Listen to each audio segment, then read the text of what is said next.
ಶ್ರೀರಾಮಚಂದ್ರ ವನದೆಡೆಗೆ ಮೌನದಲ್ಲಿ ನಡೆದನು. ಶ್ರೀರಾಮಚಂದ್ರ ವನದೆಡೆಗೆ ಮೌನದಲ್ಲಿ ನಡೆದನು. ಶ್ರೀರಾಮಚಂದ್ರ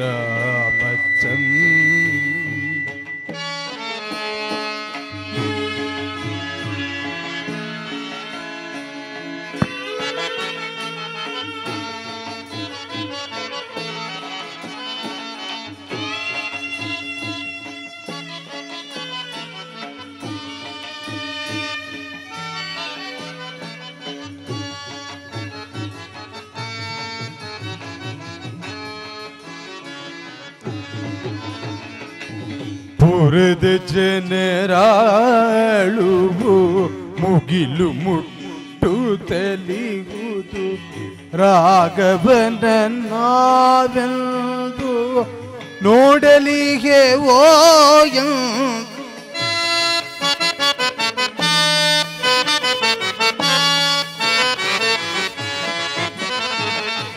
ಪುರದ ಜನರಾಳುವು ಮುಗಿಲು ಮುಟ್ಟುತ್ತಲಿಹುದು ರಾಘವನ ನಾವೆಂದು ನೋಡಲಿಗೆ ಓಯಂದು ರಾಜಭೀತಿಗೆಲೆಂದು ಪ್ರಜೆಗಳ ಶೋಕ ಕಂಡು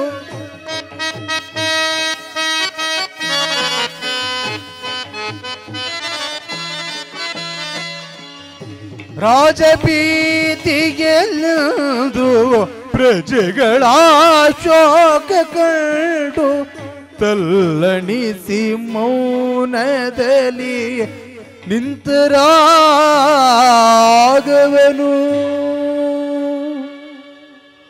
ರಾಮನ ರಘುಕುಲ ಸೋಮನ ಕಾನನಕ್ಕೆ ಕಳುಹಲಾರದೆ ಪುರದ ಜನರೆಲ್ಲ ಅಳುತ್ತ ಕಣ್ಣೀರಿಡಲು ರಾಮನು ಮೆಲ್ಲನೆ ಅವರೆಲ್ಲರನ್ನು ಮೇಲೆತ್ತಿ ಬಿಗಿದಪ್ಪಿ, ಪುರಜನರೇ 14 ವರ್ಷ ವನವಾಸವನ್ನ ಬಹುಬೇಗ ಮುಗಿಸಿ ಬರುವೆನೆಂದು ಅಭಯವನ್ನಿಡುತ್ತ ಪತ್ನಿಯಾದ ಸೀತೆಯೊಡಗೂಡಿ ಅನುಜನಾದ ಲಕ್ಷ್ಮಣನೊಂದಿಗೆ ವನವಾಸಕ್ಕೆ ಹೊರಡಲು ಸಿದ್ಧನಾದನು.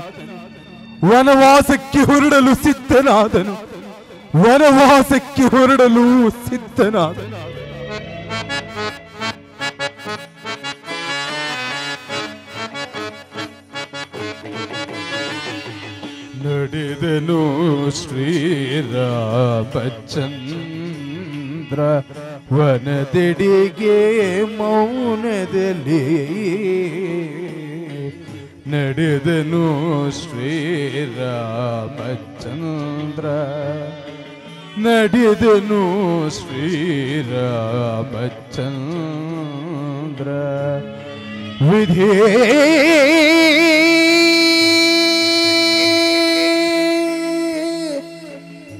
ವಿಧಿ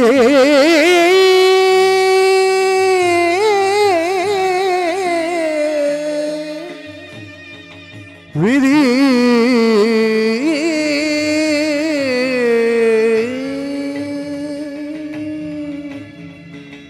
ರಾಮಚಂದ್ರ ಪ್ರಭು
ಸುಡಲು ಪರಿದೇನು ಕಾಣದಾಯ್ತೆ ಪರಿದೇನು ಕಾಣದಾಯ್ತೆ ತೋರುವುದು ಯಾರ ಕೇಳಿ ಏನ ಮಾಡ್ತೆ ತೋರುವುದು ಶತ್ರುಘ್ನ. ಅಗ್ರಜ, ಈ ದಿವಸ ಶ್ರೀರಾಮಚಂದ್ರನ ಪಟ್ಟಾಭಿಷೇಕವೆಂತಲೂ ನಮ್ಮನ್ನು ಅತಿ ಜಾಗೃತಿಯಾಗಿ ಬರಬೇಕೆಂತಲೂ ದೂತರನ್ನು ಕಳಿಸಿದ್ದರಲ್ಲವೇ? ಹೌದು ಅಗ್ರಜ. ಆದರೆ ಈಗ ನನ್ನ ಮನಸ್ಸಿನಲ್ಲಿ ಆಗುತ್ತಿರುವ ವೇದನೆಯನ್ನು ನಿನಗೆ ಹೇಗೆ ತಿಳಿಸಲಿ ಶತ್ರುಘ್ನ, ಹೇಗೆ ತಿಳಿಸಲಿ? ಅದೇನಂತ ಅಣ್ಣ, ಅದೇನಂತಹ ವೇದನೆ ನನಗೆ ತಿಳಿಸಬಾರದೆ? ಸಹೋದರ, ನಿನ್ನೆಯ ದಿವಸ ನನಗೊಂದು ದುಸ್ವಪ್ನವಾಯಿತು. ನಾನು ವಿಹಾರಾರ್ಥವಾಗಿ ಹೋಗುತ್ತಿದ್ದಾಗ ಬಹುದೂರದಲ್ಲಿ ಒಂದು ಶಬ್ದವು ಕೇಳಿ ಬರಲು ಆ ಶಬ್ದವನ್ನೇ ಹಿಂಬಾಲಿಸುತ್ತಾ ಓಡಿದೆನು. ಬಹುದೂರ ಓಡಿದೆನು. ಅಷ್ಟರಲ್ಲಿ ನಮ್ಮ ಪೂಜ್ಯ ಜನಕನು ವಸ್ತ್ರಹೀನನಾಗಿ ಮಗು ಬರತಾ ಕಡೆಗೂ ನನ್ನನ್ನು ಕಾಪಾಡಲಾರದೆ ಹೋದೆಯಾ ಎಂದು ಕೇಳಿಕೊಂಡು ಆ ಶಬ್ದವನ್ನು ಹಿಂಬಾಲಿಸುತ್ತಾ ಓಡಿದೆನು. ಬಹುದೂರ ಓಡಿದನು ಶತ್ರುಘ್ನ. ಅಷ್ಟರಲ್ಲಿ ವಿಧಿಯಿಂದ ಬಿಡಿಸಿಕೊಳ್ಳಲಾರದೆ ಪೂಜ್ಯ ಜನಕನು ಕಣ್ಮರೆಯಾದನು ಶತ್ರುಘ್ನ, ಕಣ್ಮರೆಯಾದನು. ಎಚ್ಚರವಾಯಿತು. ಎದ್ದು ನೋಡುವುದರೊಳಗಾಗಿ ಎಲ್ಲವೂ ಶೂನ್ಯ. ಈ ದಿವಸ ಅಯೋಧ್ಯೆಯಲ್ಲಿ ಶ್ರೀರಾಮಚಂದ್ರನ ಪಟ್ಟಾಭಿಷೇಕ. ನಗರವು ತಳಿರು ತೋರಣಗಳಿಂದ ಅಲಂಕೃತವಾಗಿಲ್ಲ. ಮಂಗಳ ವಾದ್ಯಗಳು ಕೇಳಿ ಬರುತ್ತಿಲ್ಲ. ಸುಹಾಸಿನಿಯರಾಗಲಿ ಸುಮಂಗಲಿಯರಾಗಲಿ ಯಾರೊಬ್ಬರೂ ಕಾಣುತ್ತಿಲ್ಲ. ಈ ಅಯೋಧ್ಯೆಯನ್ನು ನೋಡುತ್ತಿದ್ದರೆ ಕಾಗೆ ವೃದ್ಧಾದಿಗಳ ಸ್ಮಶಾನದಂತೆ ಭಾಸವಾಗುತ್ತಿರುವುದು. ಇದಕ್ಕೆ ಕಾರಣವೇನಿರಬಹುದು ಸಹೋದರ? ಅಗ್ರಜ, ಶಾಂತನಾಗು. ಆತ್ಮಸ್ಥೈರ್ಯಕ್ಕೆ ಬಲವಾದ ದುರ್ಬಲವನ್ನು ತಂದುಕೊಂಡು ವ್ಯಥೆಪಡುತ್ತಿರುವೆ. ನೀನು ಹೇಳಿದಂತೆ ಯಾವ ಭಯಕ್ಕಾಗಲಿ ಅಮಂಗಳಕ್ಕಾಗಲಿ ಕಾರಣವಿಲ್ಲ. ಶ್ರೀರಾಮಚಂದ್ರರ ಪಟ್ಟಾಭಿಷೇಕವೆಂದರೆ ಸಾಮಾನ್ಯವೇ? ದೇವತೆಗಳು ಅರಸುವ ಶುಭ ದಿನ. ಅದೂ ಅಲ್ಲದೆ ಅರಮನೆಯಲ್ಲಿ ನಡೆಯುವ ಶುಭ ಕಾರ್ಯಗಳು ಗೋಚರಿಸುತ್ತಿಲ್ಲ.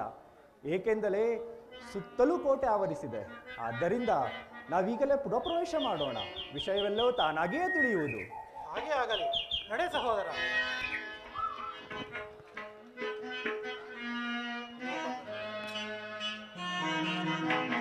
ಹಣತೆ ಆರಿತು ಹಣೆಯ ಬರಹ ಆಳಿಸಿತು. ಹಣತೆ ಆರಿತು ಹಣೆಯ ಬರಹ ಆಳಿಸಿತು. ಹಣತೆ ಆರಿತು. ಪ್ರಾಣೇಶ್ವರ, ಪ್ರಿಯ ಪ್ರಾಣೇಶ್ವರ, ಪ್ರಾಣೇಶ್ವರ.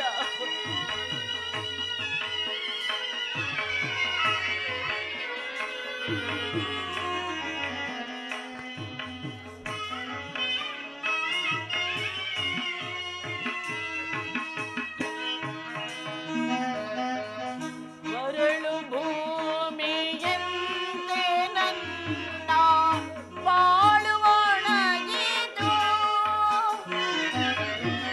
ಮರಳು ಭೂಮಿಯಂತೆ ನನ್ನ ಬಾಳುವಣಗಿತು. ಪತಿಯನಾಗಲಿ ಕ್ಷಿತಿಯೊಳಗೆ ಪತಿತಳಾದೆನು.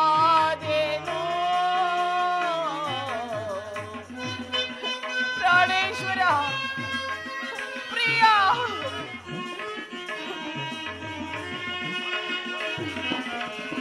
ಪತಿಯನಾಗಲಿ ಕ್ಷಿತಿಯೊಳಗೆ ಪತಿತಳಾದೆನು.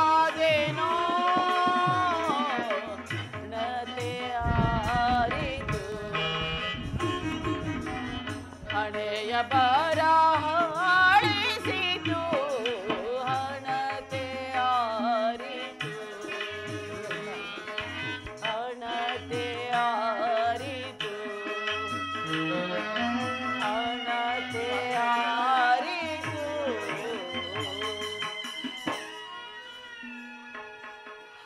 ರಾಜನಾದ ಮಂದರೆಯ ಮಾತನ್ನು ಕೇಳಿ ನಾನು ಕೆಟ್ಟೆನು.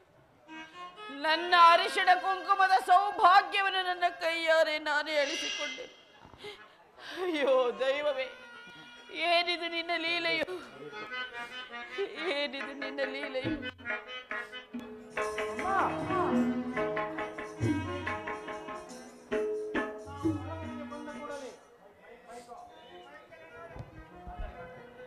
ಇದೇನಿದು?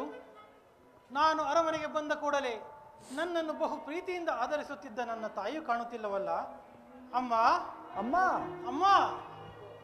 ಓಹೋ, ಇಲ್ಲೇನಿವೆ ತಾಯಿ? ಅಮ್ಮ, ನಿಮಗೆ ನಮಸ್ಕರಿಸುವೆವು. ಮಕ್ಕಳಿರ, ನಿಮಗೆ ಮಂಗಳವಾಗಲಿ. ಇದೇನಮ್ಮ, ಇದೇನಮ್ಮ?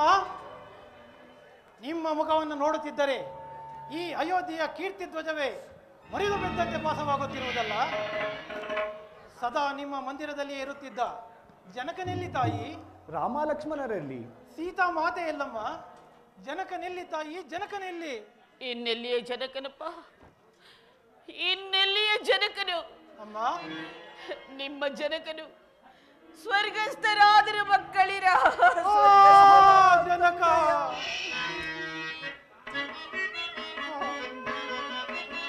ಜನಕ!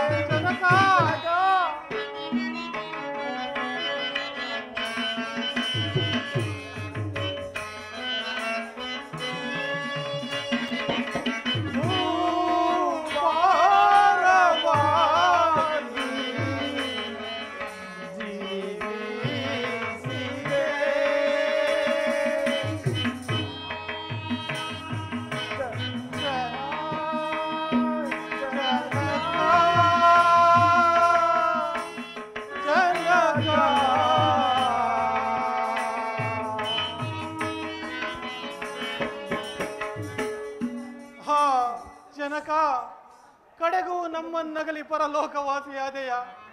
ಇದು ಸ್ವರ್ಗದಲ್ಲಿರುವ ನಿಮಗೆ ಇಲ್ಲಿಂದಲೇ ವಂದಿಸುವೆವು, ಇಲ್ಲಿಂದಲೇ ವಂದಿಸುವೆವು. ಅಮ್ಮ, ಜನಕನ ಮರಣಕ್ಕೆ ಕಾರಣವೇನು ತಾಯಿ? ಏನೆಂದು ಹೇಳಲಿ ಮಗನೇ, ನಿಮ್ಮ ಜನಕನ ಮರಣಕ್ಕೆ ನಾನೇ ಕಾರಣಳು ಕಂದ. ಅಮ್ಮ, ನೀನು ಹೇಗೆ ಕಾರಣಳಾದೆ ತಾಯಿ? ಹೇಳುವೆನು ಕಂದ. ಹಿಂದೆ ದೇವಾಸುರ ಇದ್ದ ಕಾಲದಲ್ಲಿ ನಾನು ನಿಮ್ಮ ತಂದೆಗೆ ಮಾಡಿದ ಸಹಾಯಕ್ಕಾಗಿ ಮೆಚ್ಚಿ ನಿಮ್ಮ ತಂದೆಯವರು ನನಗೆ 2 ವರಗಳನ್ನು ಕೊಟ್ಟಿದ್ದರು ಮಗನೇ. ಏನೆಂಬುದಾಗಿ? ಆ ವರಗಳನ್ನೇ ನಿಮ್ಮ ತಂದೆಯ ಬಳಿಯಲ್ಲಿ ಕೇಳಿಕೊಂಡಿರು. 1ನೇ ವರಕ್ಕೆ ರಾಮಚಂದ್ರನಿಗೆ ನಡೆಯಬೇಕಾಗಿದ್ದ ಪಟ್ಟಾಭಿಷೇಕವನ್ನು ತಪ್ಪಿಸಿ ನಿನಗೆ ಪಟ್ಟಾಭಿಷೇಕವಾಗಬೇಕೆಂದಲೂ ಕೇಳಿಕೊಂಡೆನು. ಅಮ್ಮ, ಹೌದು ಮಗನೇ. 2ನೇ ವರಕ್ಕೆ ರಾಮಚಂದ್ರನು ನಾರ್ಮುಡಿಯನ್ನುಟ್ಟು ಜಟಾವಲ್ಕಲಧಾರಿಯಾಗಿ ಮುನಿವೃತ್ತಿಯಿಂದ ಪುರ ಪ್ರವೇಶವಿಲ್ಲದೆ 14 ವರ್ಷಗಳ ಕಾಲ ವನವಾಸಕ್ಕೆ ಹೋಗಬೇಕೆಂದಲೂ ಕೇಳಿಕೊಂಡೆನು. ಪಿತೃವಾಕ್ಯ ಪರಿಪಾಲನೆಗಾಗಿ ರಾಮನೊಡಗೂಡಿ ಲಕ್ಷ್ಮಣ, ಸೀತಾ ಎಲ್ಲರೂ ನಾರ್ಮುಡಿಯನ್ನುಟ್ಟು ಅರಣ್ಯವಾಸಕ್ಕೆ ಹೊರಟು ಹೋದರು ಮಕ್ಕಳಿನ. ಏನು ಏನಂದೆ? ರಾಮನಿಗೆ ನಿಶ್ಚಯವಾಗಿದ್ದ ಪಟ್ಟಾಭಿಷೇಕವನ್ನು ತಪ್ಪಿಸಿ ನನಗಾಗಬೇಕೆಂತಲೂ ನನ್ನಣ್ಣ ಶ್ರೀರಾಮಚಂದ್ರನು ಜಟಾವಲ್ಕಲಧಾರಿಯಾಗಿ ನಾರುಮಡಿಯನ್ನುಟ್ಟು 14 ವರ್ಷ ಅರಣ್ಯವಾಸಕ್ಕೆ ಹೋಗಬೇಕೆಂದು ಕೇಳಿಕೊಂಡವಳು ಕೈಕೆಯೇ ಅಲ್ಲವೇ? ದಶರಥನ ಧರ್ಮಪತ್ನಿಯೇ? ಅನುಮಾನವೇ? ಈ ಭರತನ ತಾಯಿಯೇ? ನಿಸ್ಸಂದೇಹವಾಗಿ ಮಗನೇ. ಮಾರಿಯುದರದಲ್ಲಿ ಮನುಜನುದ್ಭವಿಸಿದನೆ ಕುಮಾರ. ನೀಚ ಭ್ರಷ್ಟ ಕೈಕೆಯ ಗರ್ಭದಲ್ಲಿ ಈ ಭರತನ ಉತ್ಪತ್ತಿಯಾಯಿತೆ. ಮಗನೇ, ಛೀ ಪಾಪಾತ್ಮಳೆ! ವಂಶನಾಶವೆಂಬ ತಳಹದಿಯ ಮೇಲೆ ದಶರಥನ ಮೃತ್ಯು ದೇಹವನ್ನು ಸ್ತಂಭದಂತೆ ನಿಲ್ಲಿಸಿ ಮಾತ್ಸರ್ಯ, ಅಸೂಯೆ, ಅಸಹನೆ, ಅಸಭ್ಯತೆ ಎಂಬ ಭವನವನ್ನು ನಿರ್ಮಿಸಿ ಪತಿದ್ರೋಹ, ಪುತ್ರದ್ರೋಹ, ಸವತಿದ್ರೋಹ, ರಾಜದ್ರೋಹವೆಂಬ 4 ಕಾಲುಗಳುಳ್ಳ ಸಿಂಹಾಸನವನ್ನು ರಚಿಸಿ ಭ್ರಾತೃದ್ರೋಹವೆಂಬ ಛತ್ರದಲ್ಲಿ ನನ್ನನ್ನು ಕೊಳ್ಳಿರಿಸಿ ಸಂತೈಸಲು ಮನ ಮಾಡಿದೆ ಏಕೆ ತಾಯಿ? ಛೀ ಪಾಪಾತ್ಮಳೆ, ಅಮ್ಮ ಎಂಬ ಪದಕ್ಕೆ ನೀನು ಅರ್ಹಳೆ. ನಿನ್ನನ್ನು ಹೀಗೆಯೇ ಬಿಟ್ಟದ್ದೇ ಆದರೆ ಈ ಅಯೋಧ್ಯೆಯಲ್ಲಿರುವ ಪುಣ್ಯಶೀಲೆಯರೆಲ್ಲರಿಗೂ ನಿನ್ನಂತಹ ದುರ್ಬುದ್ಧಿಯೇ ಪ್ರಾಪ್ತವಾಗುವುದು. ಆದ್ದರಿಂದ ನಿನ್ನನ್ನು ಈಗಲೇ ಕೊಂದು ನನ್ನ ಕ್ರೋಧವನ್ನು ಶಮನ ಮಾಡಿಕೊಳ್ಳುವೆನು.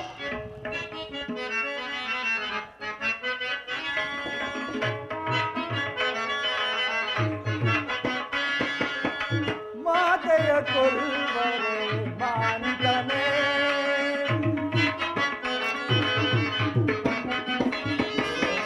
ಮಾತೆಯ ಕೊಲ್ವರೆ ಮಾನಿತನೇ, ನೀತಿವಂತನು ನೀನು ರಾತನಾದೇಕೆ, ನೀತಿವಂತನು ನೀನು ರಾತನಾದೇಕೆ, ಮಾತೆಯ ಕೊಲ್ವರೆ ಮಾನಿತನೇ.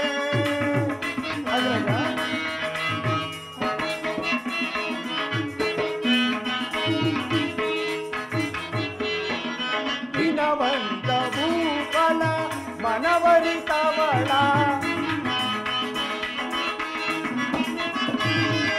ದಿನವಂತ ಭೂಫಲ ಮನವರಿತವಳ, ಕುಲನಾಶ ಮಾಡಿ ಘನಕಾರ್ಯ ಗೈದವಳ, ಕುಲನಾಶ ಮಾಡಿ ಘನಕಾರ್ಯ ಗೈದವಳ, ಮಾತೆಯ ಕೊಲ್ವರೆ ಮಾನಿತನೇ, ನೀತಿವಂತನು ನೀನು ವ್ರತನಾದೇಕೆ, ನೀತಿವಂತನು ನೀನು ವ್ರತನಾದೇಕೆ, ಮಾತೆಯ ಕೊಲ್ವರೆ ಮಾನಿತನೇ, ಮಾನಿತನೇ, ಮಾನಿತನೇ. ಅಗ್ರಜ, ಶಾಂತನಾಗು. ಮಾತೃವಧೆ ಮಹಾಪಾಪಕರ. ಆದ್ದರಿಂದ ನಾವೀಗಲೇ ಹೋಗಿ ಶ್ರೀರಾಮಚಂದ್ರನನ್ನು ಹುಡುಕಿ ಕರೆತಂದು ಪಟ್ಟಾಭಿಷೇಕ ಮಾಡೋಣ. ನಡೆ ಅಗ್ರಜ. ಸರಿಯಾಗಿ ಹೇಳಿದೆ ಶತ್ರುಘ್ನ. ಪಾಪಿಷ್ಟಯಾದ ಈಕೆಯನ್ನು ಕೊಂದು ನನ್ನ ಖಡ್ಗಕ್ಕೆ ಕುಂದನ್ನು ಮಾಡುತ್ತಿದ್ದೆ. ನಡೆ ಶತ್ರುಘ್ನ, ಇಲ್ಲಿ ಒಂದು ಕ್ಷಣವನ್ನಿಲ್ಲದು ಬೇಡ. ನಡೆ ಅಣ್ಣ. ಕುಮಾರ, ಭರತ ಮಗನೇ, ಇಷ್ಟೆಲ್ಲ ಮಾಡಿರುವುದು ನಿನ್ನ ಸುಖ ಸಂತೋಷಕ್ಕಾಗಿ ಅಲ್ಲವೇ? ಇನ್ನು ಮೇಲಾದ್ರೂ ಪಟ್ಟಾಭಿಷಕ್ತನಾಗಿ ಸಿಂಹಾಸನವನ್ನೇರಿ ಸಂತೋಷದಿಂದ ರಾಜ್ಯಭಾರವನ್ನಾಳು ಮಗನೇ. ಏನು, ನಾನು ಪಟ್ಟಾಭಿಷಕ್ತನಾಗಬೇಕೆ?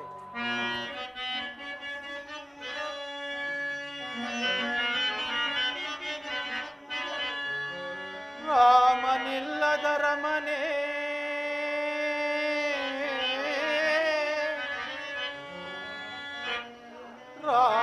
ರಾಮನಿಲ್ಲದರ ಮನೆ, ರವಿಯಿಲ್ಲದ ಆಕಾಶ,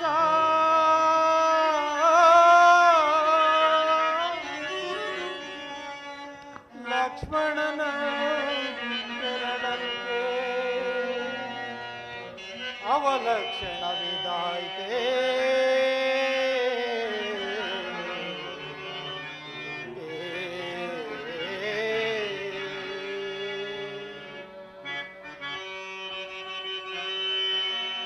ಮಾತೆ ಸೀತೆಯ ನಗಲಿ,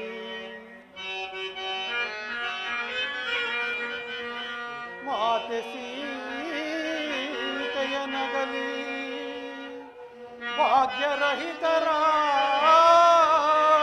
ನಾವು. ಸೌಮಿತ್ರಿಗೊದಗಿದ, ಸೌಮಿತ್ರಿಗೊದಗಿದ ರಾಮ ಸೇವಾ ಭಾಗ್ಯ,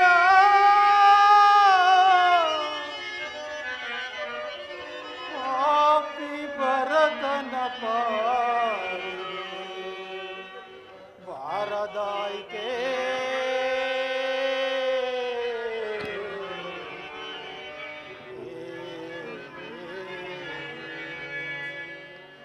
ರಾಮ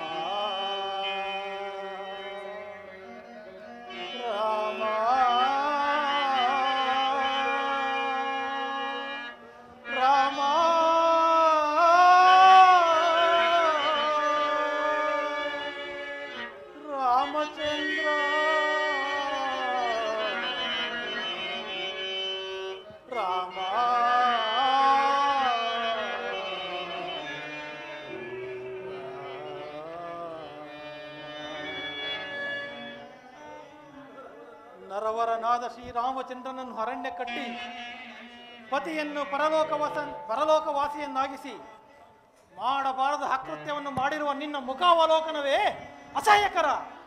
ನಡೆ ಶತ್ರುಘ್ನ, ಕ್ಷಣವೂ ನಿಲ್ಲೋದು ಬೇಡ.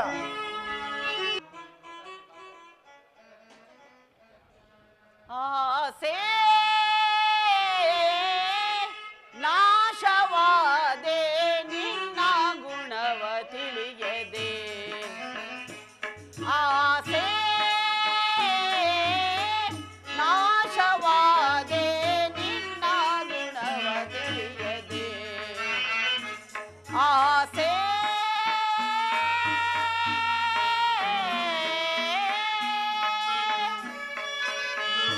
ಪ್ರಾಣೇಶ್ವರ, ಮಕ್ಕಳಿರ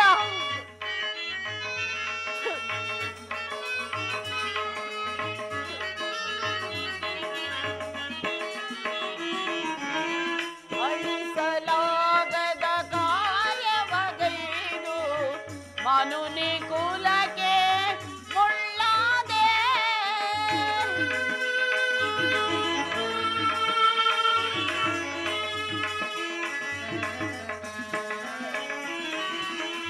ಅಳಿಸಲಾಗದ ಕಾರ್ಯವಗೈದು ಮನುನಿ ಕುಲಕ್ಕೆ ಮುಳ್ಳಾದೆ.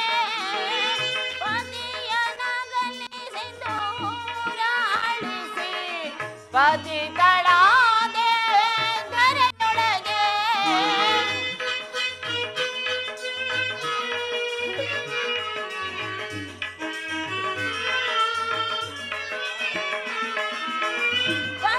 ಪತಿಯನಗಲಿಸಿ ದೂರ ಅಳಿಸಿ ಪತಿತಳಾದೆ ಧರೆಯೊಳಗೆ. ಪತಿತಳಾದೆ ಧರೆಯೊಳಗೆ. ಆಸೆ ನಾಶವಾದೆ ನಿನ್ನ ಗುಣವ ತಿಳಿಯದೆ. ಆಸೆ ಎಲ್ಲಿರುವೆ ರಾಘವ,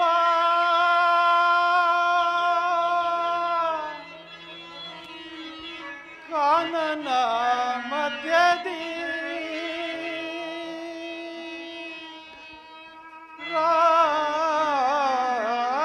ರಾಮ. ಹೇ ರಾಮಚಂದ್ರ,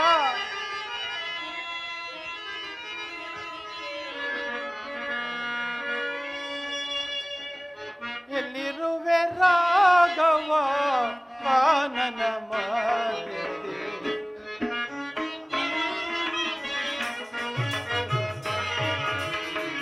ಎಲ್ಲಿರುವೆ ರಾಘವ ಕಾನನ ಮಧ್ಯದಿ. ಅಲೆದಲೆದು ನಾವು ಅಡವಿಯೊಳಿಂದು.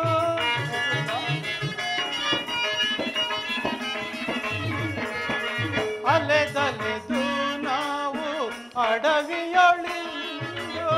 ಬಳಲು ಕಲಿರುವೆವು ದಾರಿಯ ಕಾಣದೆ.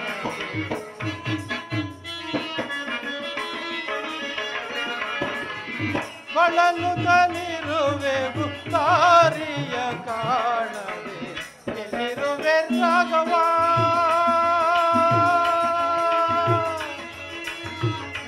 ರಾಮಚಂದ್ರ.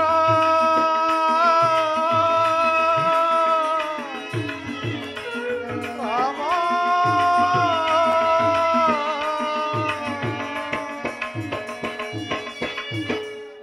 ಶತ್ರುಘ್ನ, ಅಗ್ರಜ, ಎಲ್ಲಿ ಹುಡುಕಿದರೂ ಶ್ರೀರಾಮಚಂದ್ರನ ದರ್ಶನವೇ ಸಿಗುತ್ತಿಲ್ಲವಲ್ಲ. ಅವನನ್ನು ನೋಡದೆ ಅಯೋಧ್ಯೆಗೆ ಹಿಂದಿರುಗುವ ಮನಸ್ಸು ಆಗುತ್ತಿಲ್ಲ. ಏ ರಾಮಚಂದ್ರ, ನಿನ್ನನ್ನು ಕಾಣಬೇಕೆಂದಿರುವ ನಮ್ಮ ಮನದಾಸೆಯನ್ನು ಪೂರ್ಣಗೊಳಿಸು ಪ್ರಭು, ಪೂರ್ಣಗೊಳಿಸು. ಹೌದು ಅಗ್ರಜ, ಮುಂದಿಟ್ಟ ಹೆಜ್ಜೆಯನ್ನು ಹಿಂದಿಡುವುದು ಬೇಡ. ಅವರೆಲ್ಲಿದ್ದರೂ ಸರಿ, ಹುಡುಕೋಣ. ನಡೆ ಅಣ್ಣ. ಹಾಗೆ ಆಗಲಿ, ನಡೆ ಶತ್ರುಘ್ನ.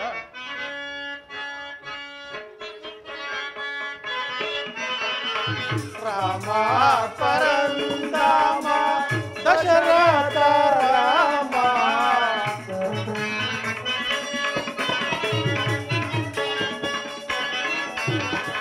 ರಾಮ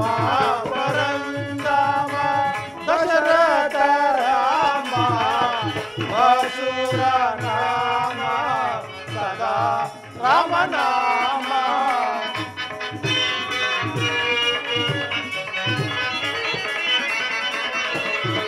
ಅಸುರ ನಾಮ ಸದಾ ರಾಮನಾಮ ಶ್ರೀ ರಾಮ ಪರಮ ಪಾವನ ನಾಮ ಶ್ರೀ ರಾಮ ಪರಮ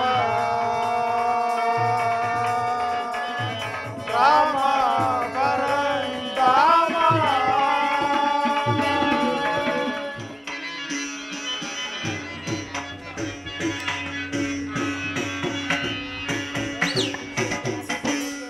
ಸೀತಾ, ಲಕ್ಷ್ಮಣ, ಪರಮ ಪಾವನೆಯಾದ ಗಂಗಾ ಮಾತೆಗೆ ವಂದಿಸಿ ಮುಂದೆ ಹೋಗೋಣ ನಡೆ. ಹಾಗೇ ಆಗಲಿಲ್ಲ. ಸುರನ ಸೇವಿಗೆ ವರಗಂಗೆ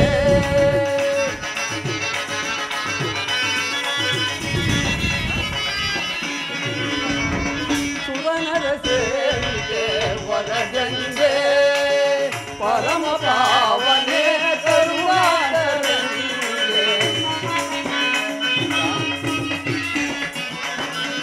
ಪರಮ ಪಾವನೆ ಕರುಣಾಕರಂಗೆ ಸುರನರ ಸೇವಿಗೆ ವರಗಂಗೆ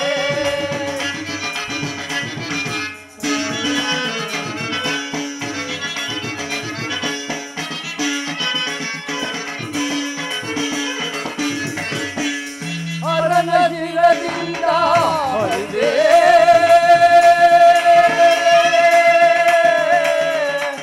ಅಮ್ಮ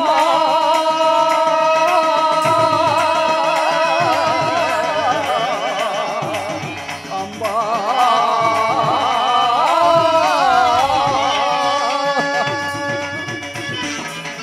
ಹರನ ಶಿರದಿಂದ ಹರಿದೆ ಆದರಿಸಿ ಬಂದೆ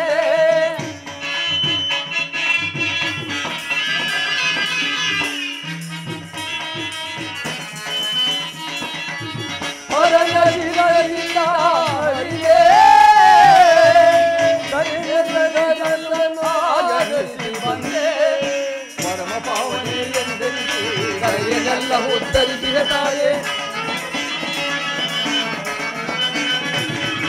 ಪರಮ ಪಾವನೆ ಎಂದೆನಿಸಿ ಕರೆಯನ್ನೆಲ್ಲ ಉತ್ತರಿಸಿದ ತಾಯೇ ನಿರುಪಮ ಜನಿಗಳೇ ನಿನ್ನಯ ಚರಿತವು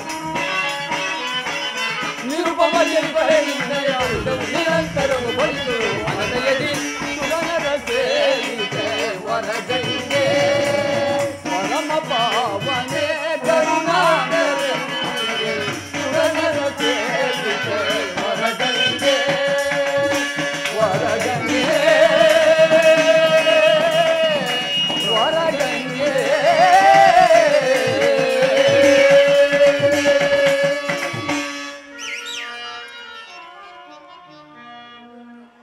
ವಂದಿಪಿ ಸುರಗಂಗೆ ಮಂದ ಸ್ಮಿತದಿಂದ ಸಕಲ ಜೀವಕ್ಕೂ ನೀನೆ ಅಮೃತ ವರ್ಷಿಣಿ. ವಂದಿಪಿ ಸುರಗಂಗೆ ಮಂದ ಸ್ಮಿತದಿಂದ ಸಕಲ ಜೀವಕ್ಕೂ ನೀನೆ ಅಮೃತ ವರ್ಷಿಣಿ.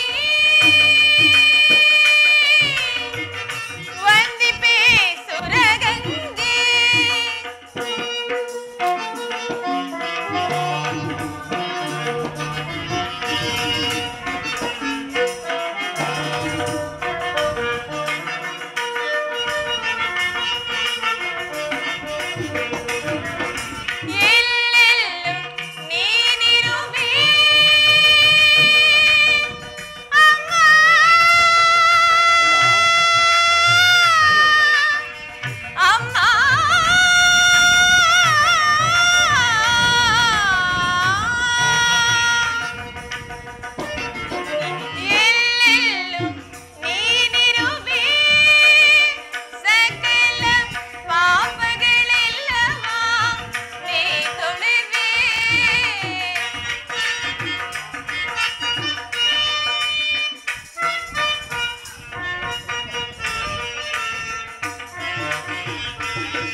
ಶಿರದಲ್ಲಿ ನೆಲೆಸಿರುವ ಪರಮ ಪಾವನೇ ನೀನಮ್ಮ.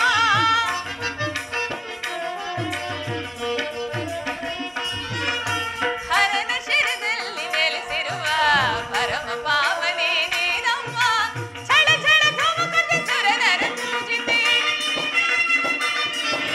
ಛಳ ಛಳ ಧುಮುಕುತ್ತ ಸುರನರ ಪೂಜಿತೆ. ನಿರುತವು ಧರೆಗೆ ವರ ಪ್ರಧಾತೆ, ನಿರುತವು ಧರೆಗೆ ವರ ಪ್ರಧಾತೆ.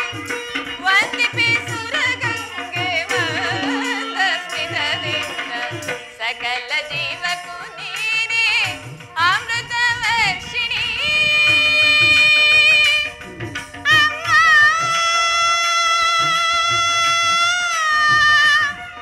ಅಮ್ಮ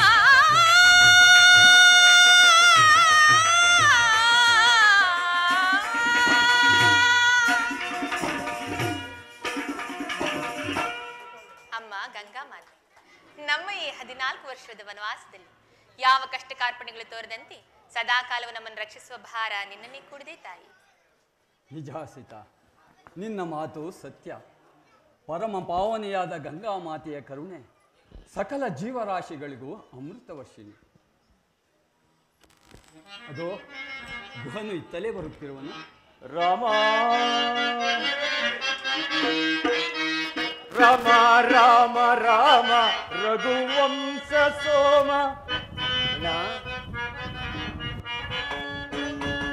ರಾಮ ರಾಮ ರಾಮ ರಘುವಂಶ ಸೋಮ, ಕಾಮಿತಾರ್ಥವೀವ ಶ್ಯಾಮ ಸುಂದರಾಂಗ.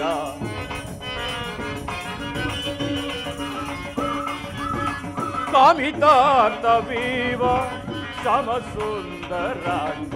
ರಘು ರಾಮ ಶ್ರೀ ರಾಮ ರಾಮ ರಾಮ ರಘು ರಾಮ ಶ್ರೀ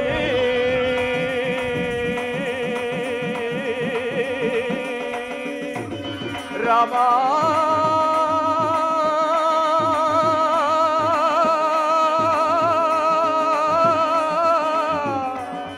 ರಾಮ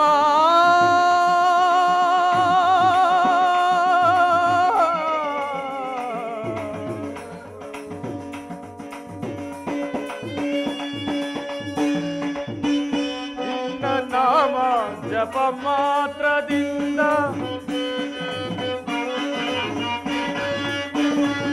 ಭೂಪ, ನಿನ್ನ ನಾಮ ಜಪ ಮಾತ್ರದಿಂದ ಭೂಪ, ನಿನ್ನ ನಾಮ ಜಪ ಮಾತ್ರದಿಂದ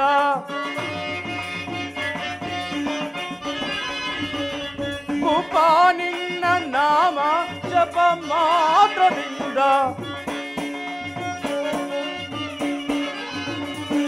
ಭೂಪ, ನಿನ್ನ ನಾಮ ಜಪ ಮಾತ್ರದಿಂದ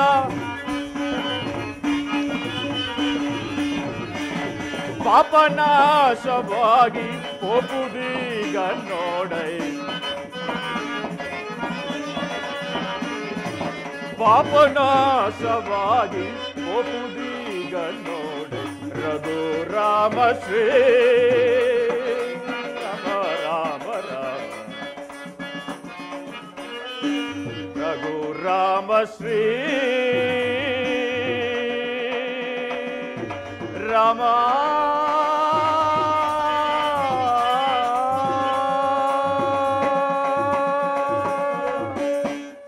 ರಾಮಚಂದ್ರ ಪ್ರಭು ನಮಸ್ಕರಿಸುವೆನು. ಗುಹನೇ, ನಿನಗೆ ಮಂಗಳವಾಗಲಿ. ಗುಹ, ನೀನು ಹಾಗೂ ನಿನ್ನ ಪರಿವಾರದವರೆಲ್ಲರೂ ಕ್ಷೇಮವೇ? ಪ್ರಭು, ನಿನ್ನ ಅನುಗ್ರಹದಿಂದ ಸಕಲರೊಡನೆ ಸುಖದಿಂದಿದ್ದೇನೆ. ಆದರೆ ನಿಮಗೆ ಒದಗಿ ಬಂದಿರುವ 14 ವರ್ಷ ವನವಾಸದ ವಾರ್ತೆಯನ್ನು ಕೇಳಿ ನನ್ನ ಮನಸ್ಸಿಗೆ ಸಹಿಸಲಾಗದಷ್ಟು ದುಃಖವಾಗಿದೆ. ನೀವು ಚಿಂತಿಸಬೇಡ ಪ್ರಭು. ನಿಮ್ಮ 14 ವರ್ಷ ವನವಾಸವನ್ನು ನಮ್ಮ ಶೃಂಗಬೇರಿ ನಗರದಲ್ಲಿಯೇ ಕಳೆಯುತ್ತಾ ನಮ್ಮನ್ನೆಲ್ಲ ಉದ್ಧಾರ ಮಾಡಬೇಕೆಂದು ಬೇಡಿಕೊಳ್ಳುವೆನು. ಗುಹನೇ, ನಿನ್ನ ವಾತ್ಸಲ್ಯ ಭರಿತ ಮಾತುಗಳನ್ನು ಕೇಳಿ ನನ್ನ ಮನಸ್ಸಿಗೆ ಸಂತೋಷವಾಗಿದ್ದರೂ ಸಹ ಪಿತೃವಾಕ್ಯ ಪರಿಪಾಲನಾರ್ಥವಾಗಿ ವನವಾಸಕ್ಕೆ ಬಂದಿರುವ ನಾನು ಪುರಪ್ರವೇಶವನ್ನು ಮಾಡುವಂತಿಲ್ಲ. ಅದೂ ಅಲ್ಲದೆ ನೀನು ನನಗೆ ಸಹಾಯ ಮಾಡಬೇಕಿದ್ದರೆ ಈ ಗಂಗಾ ನದಿಯಿಂದ ಆಚೆ ನಮ್ಮನ್ನು ದಾಟಿಸು, ನಿನಗೆ ಪುಣ್ಯ ಬರುತ್ತದೆ. ಆಹಾ, ಭವಸಾಗರವನ್ನೇ ದಾಟಿಸಬಲ್ಲ ತಮ್ಮನ್ನ ಈ ಸಣ್ಣ ನದಿಯೊಂದನ್ನು ದಾಟಿಸುವ ಸುಯೋಗ ನನಗೆ ಒದಗಿತಲ್ಲ, ನಾನೇ ಧನ್ಯ, ನಾನೇ ಧನ್ಯ. ಆದರೆ ನನ್ನದೊಂದು ಮಾತು ಪ್ರಭು. ಏನು ಗುಹನೆ? ನೀವು ಹಿಂದೆ ಮಿಥಿಲಾ ನಗರಕ್ಕೆ ಹೋಗುವಾಗ ದಾರಿಯಲ್ಲಿ ಒಂದು ದೊಡ್ಡ ಬಂಡೆಯೊಂದನ್ನು ನಿಮ್ಮ ಪಾದಕ್ಕೆ ಸೋಕಿ ಆ ಬಂಡೆಯೆಲ್ಲ ಎಣ್ಣಾಯಿತಂತೆ. ಪ್ರಭು, ನನ್ನ ದೋಣಿಯಲ್ಲೂ ಸಹ ಸಣ್ಣ ಪುಟ್ಟ ಹರಳುಗಳಿರುವುದು. ಅವುಗಳೇನಾದರೂ ನಿಮ್ಮ ಪಾದ ಸ್ಪರ್ಶದಿಂದ ಹೆಣ್ಣಾದರೆ ನನ್ನ ಗತಿ ಏನು? ಅರ್ಥವಾಯಿತು ಗುಹನೆ, ಅರ್ಥವಾಯಿತು. ನಿನ್ನ ಮನದ ಆಂತರ್ಯವನ್ನು ಗ್ರಹಿಸಿದೆನು. ನನ್ನ ಪಾದಗಳನ್ನು ತೊಳೆದು ಪೂಜಿಸಬೇಕೆಂದಲ್ಲವೇ ನಿನ್ನ ಅಭಿಮತ? ಹೌದು ಸ್ವಾಮಿ. ಹಾಗೆಯೇ ಆಗಲಿ. ತಥಾಸ್ತು. ಕ್ಷಣಕಾಲ ನಿಲ್ಲಿ.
ರಾಮ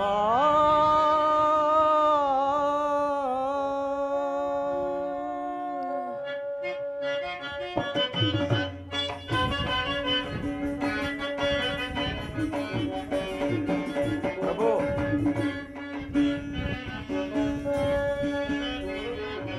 ಜನಕ ರಾಜನ ಜಾಮಾತನ ಜಾನಕಿಯ ರಮಣನ ಜಾನಕಿಯ ರಮಣನ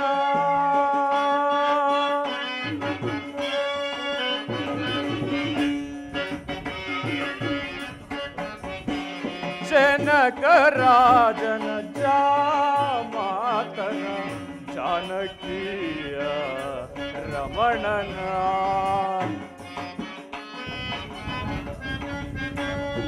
ಜಾನಕಿಯ ರಮಣನ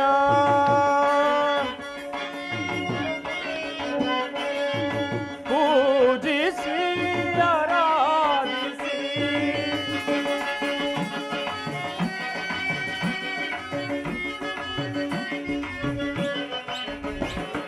ಪೂಜಿಸಿ ಆರಾಧಿಸಿ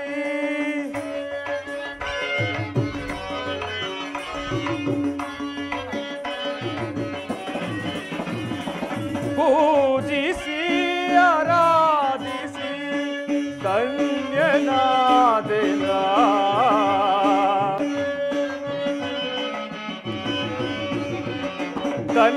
ಧನ್ಯನಾದೆನ ಜನಕ ರಾಜನ ಜಾಮಾತನ ಜಾನಕಿಯ ರಮಣನ ಜಾನಕಿಯ ರಮಣನ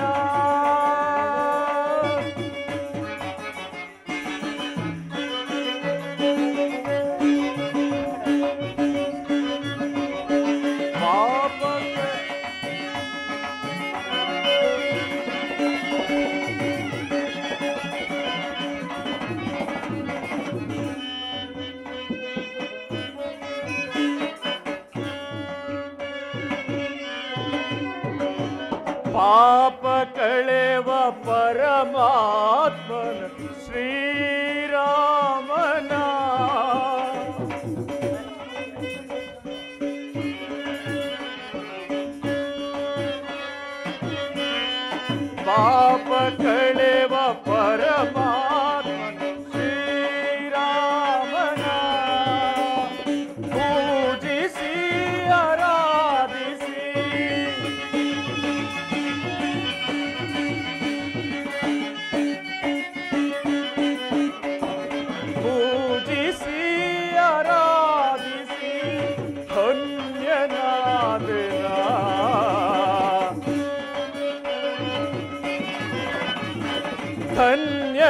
ಆದೆನ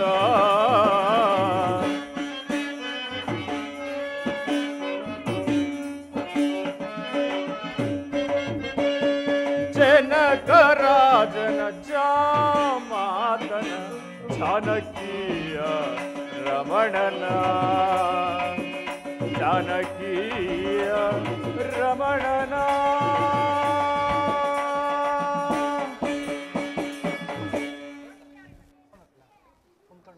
ಪ್ರಭು, ಸ್ವಲ್ಪ ಕ್ಷಣಕಾಲ ನಿಲ್ಲಿ. ದೋಣಿಯನ್ನು ಸಿದ್ಧಪಡಿಸಿಕೊಂಡು ಬರುವೆ. ಹಾಗೆಯೇ ಆಗಲಿ ಗೋಹನೆ. ಸುಮಂತ್ರರೇ, ಇನ್ನೆಲ್ಲಿಯವರೆಗೆ ನಮ್ಮನ್ನು ಹಿಂಬಾಲಿಸಿಕೊಂಡು ಬರುವಿರಿ?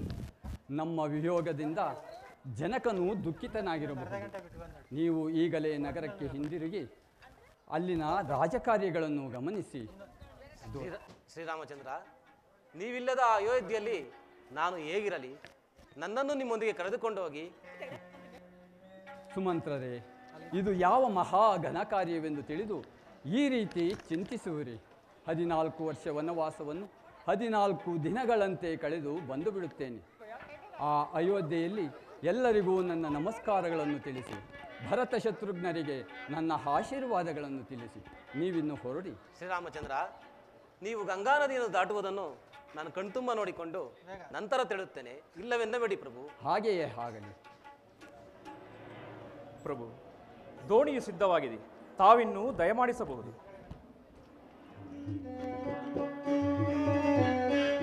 ಇಂದಾಣ್ಮಿಕೆ ಧನ್ಯನಾದೆ, ಇಂದಾಣ್ಮಿಕೆ ಧನ್ಯನಾದೆ ರಾಮ ರಾಮ. ಇಂದಾಣ್ಮಿಕೆ ಧನ್ಯನಾದೆ, ಇಂದಾಣ್ಮಿಕೆ ಧನ್ಯನಾದೆ ರಾಮ ರಾಮ.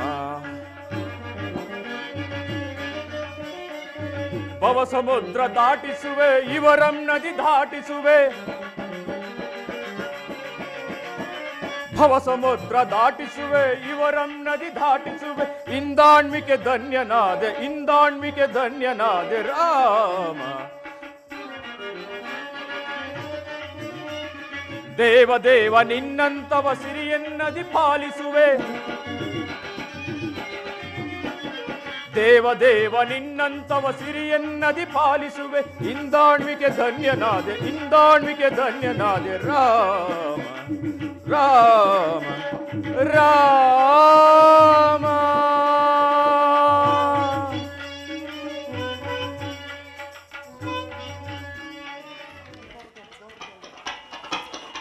ಲಕ್ಷ್ಮಣ, ಅಣ್ಣ, ಅದೋ ನೋಡು, ಕೆಂದೂಳಿಯು ಎದ್ದು ನಭೋಮಂಡಲವನ್ನು ಮುತ್ತಿರುವುದು. ತುರಗಗಳ ಕುರಪುಟದಿಂದ ಎದ್ದ ಕೆಂದೂಳನ್ನು ನೋಡಿದರೆ ಯಾರೋ ರಾಜಪುತ್ರರು ಬೇಟೆಗಾಗಿ ಬಂದಿರಬಹುದೇ? ನೋಡಿ ಬಾ ಸಹೋದರ. ಹಾಗೆ ಆಗಲಿ ಅಣ್ಣ.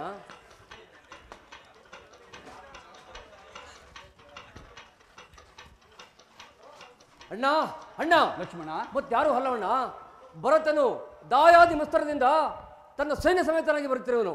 ಅಣ್ಣ, ನನಗೀಗಲೇ ಆಜ್ಞೆಯನ್ನು ಕೊಡು, ಅವರನ್ನೇ ಧ್ವಂಸ ಮಾಡಿಬಿಡುವೆನು. ಶಾಂತನಾಗು ಸಹೋದರ, ಶಾಂತನಾಗು. ಭರತನ ಸೋದರ ಪ್ರೇಮವನ್ನು ನೀನರಿಯೆ. ಅವನು ನನ್ನ ನಾಶಕ್ಕಾಗಿ ಬರುತ್ತಿರುವನು ಅಥವಾ ಕ್ಷಮೆ ಯಾಚನೆಗಾಗಿ ಬರುತ್ತಿರುವನು? ಬಳಿಗೆ ಬರಲಿ ನೋಡೋಣ. ಹಾಗೇ ಆಗಲಿ ಅಣ್ಣ.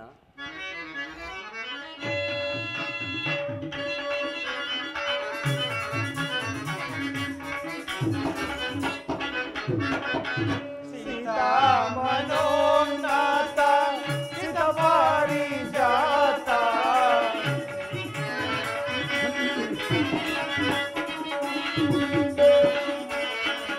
ಸೀತಾ ಮನೋನಾಥ ಸಿದ್ಧಪಾರಿ ಜಾತ.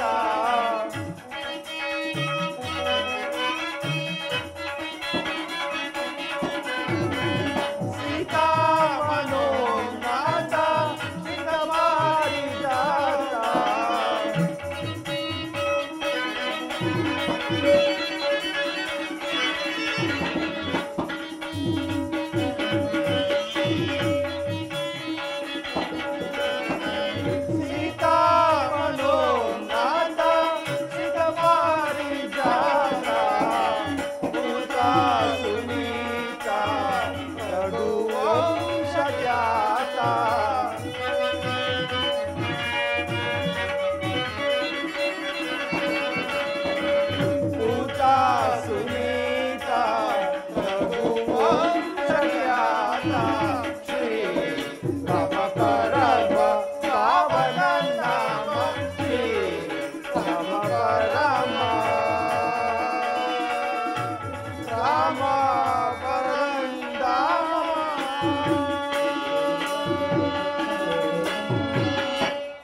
ಅಣ್ಣ ಶ್ರೀರಾಮಚಂದ್ರ ನಮಸ್ಕರಿಸುವೆವು.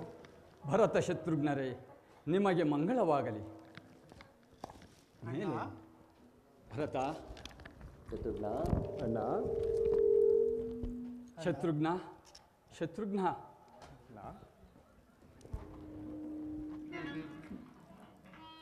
ಭರತ ಅಣ್ಣ ಶತ್ರುಘ್ನ, ಅಣ್ಣ ನಾನು ಅಯೋಧ್ಯೆಯನ್ನು ಬಿಟ್ಟು ಬರುವಾಗ ನಿಮ್ಮನ್ನು ನೆನೆದು ಹಂಬಲಿಸಿ ಪರಿತಪಿಸುತ್ತಾ ಹೊರಟು ಬಂದೆ. ಅಯೋಧ್ಯೆಯನ್ನು ಬಿಟ್ಟು ಬಂದ ನನಗೆ ಅಲ್ಲಿನ ಸಂಗತಿಯನ್ನು ತಿಳಿಯಲು ಕಾತುರವಾಗುತ್ತಿರುವುದು. ಭರತ, ಅಣ್ಣ ನಾನು ಕೇಳುತ್ತೇನೆ, ಒಬ್ಬೊಬ್ಬರ ಯೋಗಕ್ಷೇಮವನ್ನು ಕೇಳುತ್ತೇನೆ. ನಮಗೆ ಅಕಾರ ಉಕಾರ ಮಕಾರಗಳ ರಸಪಾನ ಮಾಡಿಸಿದ ಸಪ್ತ ಋಷಿಗಳಲ್ಲೇ ಶ್ರೇಷ್ಠರೆನಿಸಿದ ಗುರು ವಸಿಷ್ಠರು ಕ್ಷೇಮವೇ? ವಶಿಷ್ಠರು ಕ್ಷೇಮದಿಂದಿರುವರಣ್ಣ.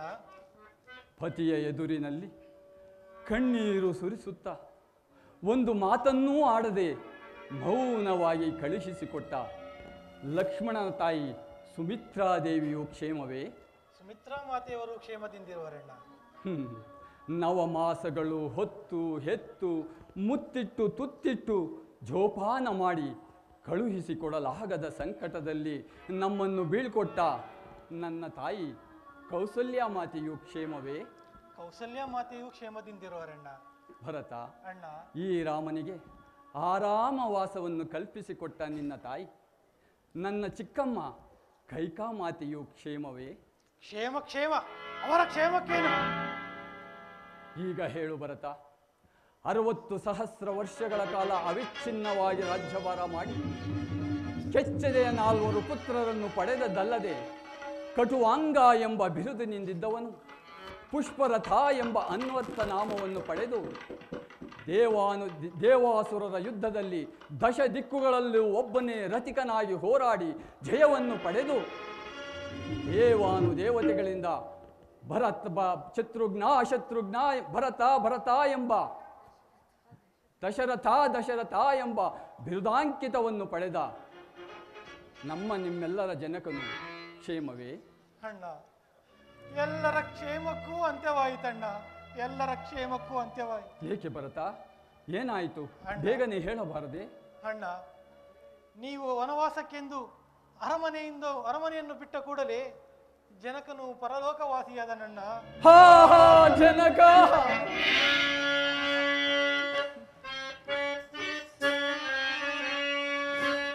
ಜನಕ ಮಾಹಿತ ಪ್ರಿಯ ಪಿತ ಆಗಲಿ ಬೋದಯ ಸಹಿಸೆ ಸಂತಾಪವ ಜನಕ ಮಮಯಿತ ಪ್ರಿಯ ಪಿತ ಆಗಲಿ ಪೋಯ ಸಹಿಸೆ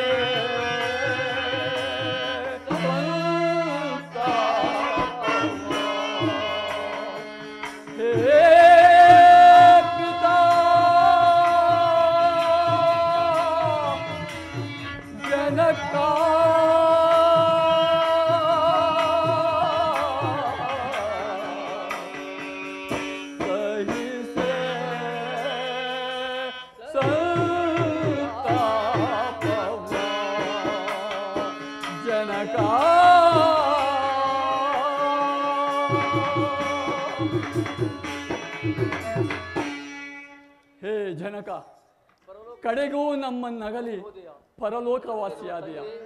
ಹೇ ತಂದೆ, ಸ್ವರ್ಗದಲ್ಲಿರುವ ನಿಮಗೆ ಇದೋ ಇಲ್ಲಿಂದಲೇ ವಂದಿಸುವೆವು. ಹೇ ದಶರಥ ಚಕ್ರವರ್ತಿ, ಇನ್ನು ಮುಂದೆ ನಾನು ಯಾರನ್ನು ದಶರಥ ಎಂದು ಕರೆಯಲಿ? ಭರತ, ಅಣ್ಣ ಶತ್ರುಘ್ನ, ಅಣ್ಣ ನೀವೇ ಪುಣ್ಯಶಾಲಿಗಳಪ್ಪ. ತಂದೆಯ ಅಂತ್ಯದ ಸಮಯದಲ್ಲಿ ಅವರ ಬಳಿಯಿದ್ದು ಅವರ ಸೇವೆ ಮಾಡಿದ ಪುಣ್ಯಕ್ಕೆ ಭಾಗಿಯಾದಿರಿ. ಅಂತಹ ಭಾಗ್ಯ ಈ ರಾಮನ ಹಣೆಯಲ್ಲಿ ಬರೆಯಲಿಲ್ಲ ಭರತ, ಬರೆಯಲಿಲ್ಲ. ಅಣ್ಣ, ಆ ಪುಣ್ಯವು ನಮಗೂ ಲಭಿಸಲಿಲ್ಲವಣ್ಣ. ಏನು ಭರತ, ತಂದೆಯ ಅಂತ್ಯದ ಸಮಯದಲ್ಲಿ ನೀವು ಸಹ ಬಳಿಯಲಿರಲಿಲ್ಲವೇ? ಇಲ್ಲವಣ್ಣ, ತಂದೆಯವರ ಅಂತ್ಯಕಾಲದಲ್ಲಿ ನಾವು ಸಹ ಅವರ ಬಳಿಯಲ್ಲಿರಲಿಲ್ಲ. ಹೇ ದಶರಥ ಚಕ್ರವರ್ತಿ, 60,000 ವರ್ಷಗಳ ಕಾಲ ಅವಿಚ್ಛಿನ್ನವಾಗಿ ರಾಜ್ಯಭಾರ ಮಾಡಿ ಕೆಚ್ಚದೆಯ 4 ಪುತ್ರರನ್ನು ಪಡೆದ ನೀವು ನಿಮ್ಮ ಅಂತ್ಯಕಾಲದಲ್ಲಿ ನಿಮ್ಮ ಬಾಯಿಗೆ ಒಬ್ಬರೂ ಸಹ ಗಂಗೋದಕವನ್ನು ಬಿಡಲು ಆಗಲಿಲ್ಲವೇ? ನತದೃಷ್ಟ ಪುತ್ರರು ನಾವು, ನತದೃಷ್ಟ ಪುತ್ರರು. ಭರತ, ಕಳೆದು ಹೋದುದನ್ನು ಚಿಂತಿಸಿ ಫಲವಿಲ್ಲ. ನೀನು ರಾಜನಿಲ್ಲದ ರಾಜ್ಯವು ದೇವರಿಲ್ಲದ ಗುಡಿಯಂತೆ. ನೀನೀಗಲೇ ಅಯೋಧ್ಯೆಗೆ ತೆರಳಿ ಮಾತೆಯ ಆಜ್ಞೆಯ ಪ್ರಕಾರ ಪಟ್ಟಾಭಿಷಿಕ್ತನಾಗಿ ಪ್ರಜೆಗಳನ್ನು ಸತ್ಯ ಧರ್ಮದಿಂದ ತಿಳಿದು ರಾಜ್ಯಭಾರ ಮಾಡು ಸಹೋದರ. ಅಣ್ಣ, ನೀನಿಲ್ಲದ ಅಯೋಧ್ಯೆಯಲ್ಲಿ ನಾನು ಇರಲಾರೆ. ಆದ್ದರಿಂದ ಈಗಲೇ ಅಯೋಧ್ಯೆಗೆ ಹಿಂದಿರುಗಿ ಪಟ್ಟಾಭಿಷಕ್ತನಾಗಿ ಸಿಂಹಾಸನವನ್ನೇರಿ ನಮಗೆ ಸಂತೋಷವನ್ನುಂಟು ಮಾಡು ಬಾ ಅಣ್ಣ. ಭರತ, ಮಾತೆಯ ಆಜ್ಞೆಯ ಪ್ರಕಾರ ನಿನಗೆ ಪಟ್ಟಾಭಿಷೇಕ, ನನಗೆ ವನವಾಸ. ಅದರಂತೆ ನಾನು ನನ್ನ ಕರ್ತವ್ಯದಲ್ಲಿ ನಿರತನಾಗಿರುವನು. ಅದು ಅಲ್ಲದೆ ನಿನ್ನ ಭಾಗ್ಯಕ್ಕೆ ಬಂದ ಸಿಂಹಾಸನವನ್ನು ನಾನು ಏರುವುದಾದರೆ ದತ್ತಾಪಹಾರ ದೋಷಕ್ಕೆ ಗುರಿಯಾಗಬೇಕಾಗುತ್ತದೆ. ಅಣ್ಣ, ನಾನೇ ಸಂತೋಷವಾಗಿ ಬಿಟ್ಟು ಕೊಡುತ್ತಿರುವಾಗ ದತ್ತಾಪಹಾರ ದೋಷ ಎಲ್ಲಿಯದಣ್ಣ? ನೀನೇನೇ ಹೇಳಿದರೂ ಇದಕ್ಕೆ ನನ್ನ ಮನಸ್ಸು ಒಪ್ಪುವುದಿಲ್ಲ ಭರತ, ಒಪ್ಪುವುದಿಲ್ಲ. ಅಣ್ಣ, ಹಾಗಾದರೆ ನನ್ನದೊಂದು ಆಸೆಯನ್ನು ಈಡೇರಿಸಿಕೊಡುವರಾ? ಅದೇನು ಕೇಳು ಭರತ? ಅಣ್ಣ, ನೀವಿಲ್ಲದ ಅಯೋಧ್ಯೆಯಲ್ಲಿ ನಾನು ಸಹ ಇರಲಾರೆ. ಆದ್ದರಿಂದ ಈ ನಿಮ್ಮ ಪವಿತ್ರವಾದ ಪಾದುಕೆಗಳನ್ನಾದರೂ ದಯ ಕರುಣಿಸಿ ಅವುಗಳಿಗೆ ನಂದಿ ಗ್ರಾಮದಲ್ಲಿ ಪಟ್ಟ ಕಟ್ಟಿ ನಾನು ನೆಪ ಮಾತ್ರಕ್ಕೆ ರಾಜ್ಯಭಾರ ಮಾಡುವೆನು. 14 ವರ್ಷ ವನವಾಸ ಮುಗಿದ ಮರುದಿನವೇ ನೀವು ನನಗೆ ದರ್ಶನವನ್ನು ಕೊಡಬೇಕು. ಒಂದು ವೇಳೆ ಕೊಡದೆ ಹೋದರೆ ಈ ನನ್ನ ದೇಹವನ್ನು ಅಗ್ನಿಗೀಡಾಡುವೆನು. ಇದು ನಿಮ್ಮ ಪಾದದಾಣೆಗೂ ಸತ್ಯ. ಭರತ, ಹೇಳು, ಮೇಲೆ ಹೇಳು. 14 ವರ್ಷ ವನವಾಸ ಮುಗಿದ ಮರುದಿನವೇ ನಾನು ನಿನಗೆ ದರ್ಶನವನ್ನು ನೀಡುತ್ತೇನೆ. ಆಗಬಹುದೇ? ಆಗಬಹುದಣ್ಣ. ತೆಗೆದುಕೋ ಪಾದುಕೆಗಳನ್ನು. ಅಣ್ಣ,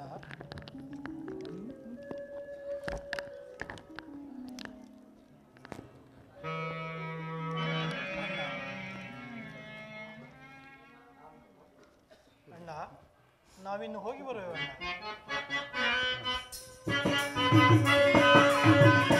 ಪವನ ಪರಂಧಾಮ ಶ್ರೀರಾಮ,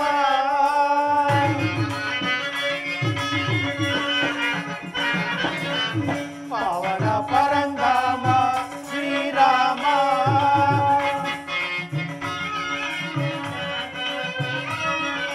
ರಘುವಂಶ ಸೋಮಾನಿನ ಮಣಿಲ ರಾಮ,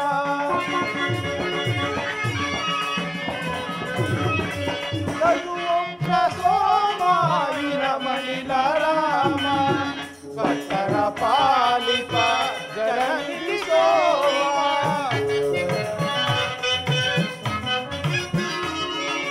ಭಕ್ತರ ಪಾಲಿಪ ಜಗನ್ನಿಧಿ ಸೋಮ, ಕಾದಿರುವೆ ಬಾರೋ, ಕಾದಿರುವೆ ಬಾರೋ,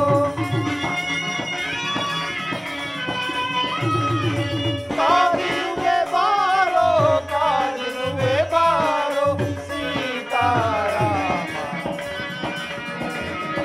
ಸೀತಾರಾಮ, ಪವನ ಪರಂಧಾಮ ಶ್ರೀರಾಮ,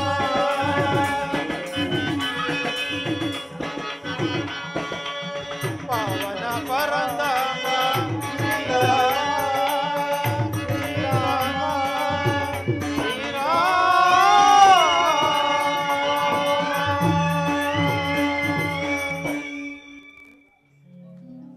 ಲಕ್ಷ್ಮಣ, ಅಣ್ಣ ನೋಡಿದೆಯಾ ಭರತನ ಭ್ರಾತೃ ವಾತ್ಸಲ್ಯವನ್ನು? ನೋಡಿದ್ದೇನು ಅಣ್ಣ, ನನಗೆ ಮಾತಾಡು.